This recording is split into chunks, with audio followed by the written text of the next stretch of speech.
ত্যাগের মহিমা ও যথাযথ ধর্মীয় মর্যাদায় সারা দেশে উদযাপিত হচ্ছে পবিত্র ঈদুল আজহা। বরাবরের মতো এবারও সকাল 7:30টায় ঈদুল আজহার প্রধান জামাত জাতীয় ঈদগাহ ময়দানে অনুষ্ঠিত হয়েছে। বান্ডেল থাকলে প্রতি সেনমানিতে টাকা বাঁচবে। বিকাশ সেনমানি বান্ডেল কিনে জিতুন প্রতি লেনদেনে।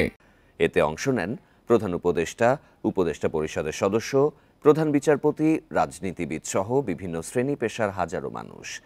এবার জাতীয় ঈদগাহে ঈদের নামাজে ইমামতি করেন বাইতুল মোকাররম জাতীয় মসজিদের খতিব মুফতি মোহাম্মদ আব্দুল মালেক।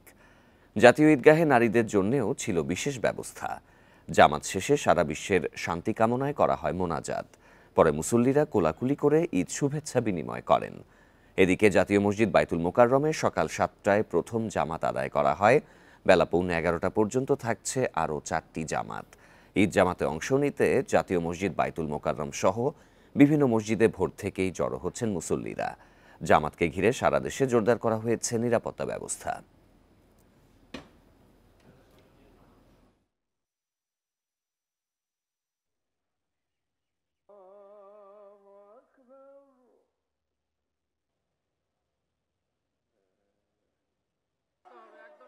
প্রার্থনা ছিল দেশবাসী সবাইকে নিয়ে যেন আমরা সুস্থভাবে একটা ভালো সমাজে চলতে পারি। মানুষজন পশু কোরবানি দিবে, পাশাপাশি যেমন ভিতরের যে পশুত্ব আছে মানুষের মধ্যে, সেই পশুত্বও যেন পাশাপাশি কোরবানি দেয়। চাইলাম যাতে ঈদটা ভালো মতো কাটে আমাদের, আল্লাহ যাতে কোরবানি আমাদের কবুল করে।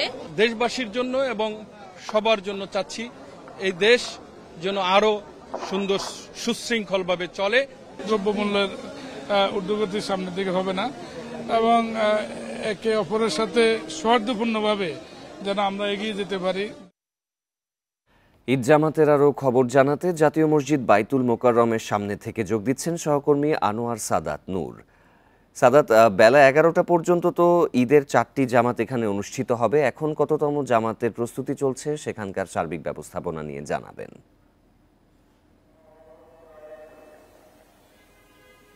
জাতীয় মসজিদ বাইতুল মোকাররম মসজিদ প্রাঙ্গণে মসজিদে ঈদুল আজহার মোট 5টি জামাত অনুষ্ঠিত হবে। এর মধ্যে এখন তৃতীয় জামাতটি চলমান। সকাল 7টায় প্রথম এবং সকাল 8টায় দ্বিতীয় জামাত ইতিমধ্যে অনুষ্ঠিত হয়েছে। এখন তৃতীয় জামাত চলমান। এতে ইমামতি করছেন ডক্টর মোশতাক আহমদ। তার সঞ্চালনায় এখন তৃতীয় নামাজ মুসল্লিরা আদায় করছেন।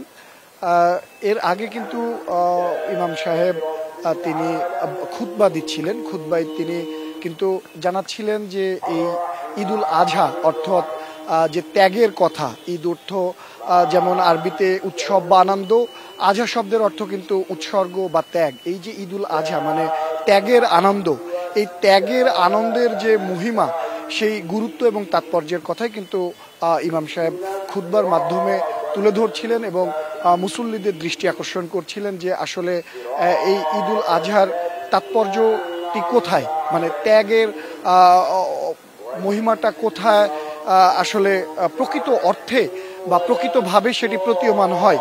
আমরা জানি যে এই ঈদুল আজহা নামাজ শেষে কিন্তু মানুষ পশু তার সামর্থ্য অনুযায়ী পশু কোরবানি মানে কোরবানির ঈদ, যে কোরবান শব্দ থেকে কোরবানির ঈদ এলো, সেটিতে ব্যস্ত হয়ে পড়ে। কিন্তু ইমাম সাহেব বলছিলেন যে পশু কোরবানির আগে যেটি গুরুত্বপূর্ণ, যে তার অন্তরের যে প্রবৃত্তি মানে খারাপ প্রবৃত্তি বা পশুত্ব আছে, সেটিকে কিভাবে দূরীকরণ করা যায়, সেটিকে কিভাবে নিবৃত করা যায়, সেই মহিমান্বিত হয়। সেই ত্যাগের শিক্ষা মানুষ গ্রহণ করে ঈদুল আজহা থেকে নিজের মনের অন্তরের পশুকে কোরবানি করবেন এবং আগামীতে